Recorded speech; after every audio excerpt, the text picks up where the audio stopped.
ये तो गोलीय दर्पण के दो पार्ट, एक अवतल दर्पण। तो सबसे पहले बेटा हम अवतल दर्पण को समझते नहीं, कॉन्वेक्स कॉनकेव मिरर को।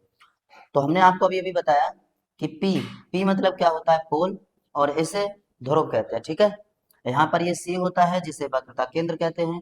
ये फोकस, फोकस को चाहे इंग्लिश में फोकस चाहे हिंदी में फोकस, फोकस बाई फोकस होता है, ठीक है। अब यहाँ पर यहाँ ये जो होता है इसे बेटा बोलते हैं मुख्य अक्ष। ध्यान से सुनना, क्या कहते हैं, मुख्य अक्ष, प्रिंसिपल एक्सिस, मुख्य अक्ष कहते हैं, ठीक है। और ये होता है बेटा दर्पण का द्वारक, ये दर्पण का द्वारक होता है, ये याद रखना, ये दर्पण का द्वारक होता है। दर्पण में कौन क्या होता है, सारी बातों को ध्यान से समझें, ठीक है।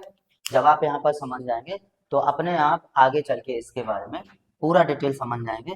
तो ये क्या होता है बेटा, दर्पण का द्वारक, ये मुख्य अक्ष, ये ध्रुव पी यानी कि पोल, फोकस और वक्रता केंद्र सी। यानी प्रॉब्लम यहाँ तक समझ में आ गया सब बच्चों को।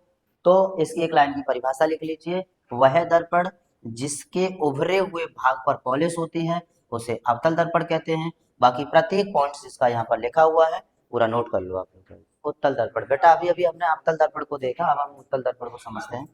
तो देखिए, वह दर्पण, ध्यान से सुनना भाई, वह दर्पण जिसके दबे हुए भाग पर,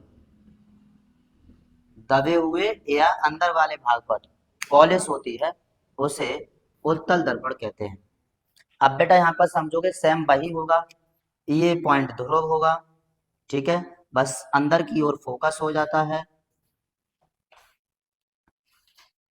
ये पॉइंट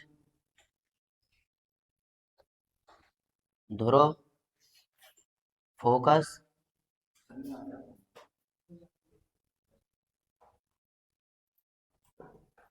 ठीक है, और इधर इधर अंदर की ओर ही क्या हो जाएगा आपका, वक्रता केंद्र हो जाएगा, ठीक है, ये वक्रता केंद्र सी।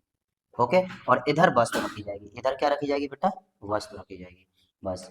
ओके, तो सिंपल सी बात है, बाकी दूरियां उरियां अभी बताऊंगा। यहाँ पर भी सेम कंडीशन है, ध्रुव, फोकस, वक्रता केंद्र। और उत्तल दर्पण किसे कहेंगे, वह दर्पण जिसके दबे हुए पार्ट पर पॉलिश होती है उसे उत्तल दर्पण कहते हैं, नोट कर लीजिए।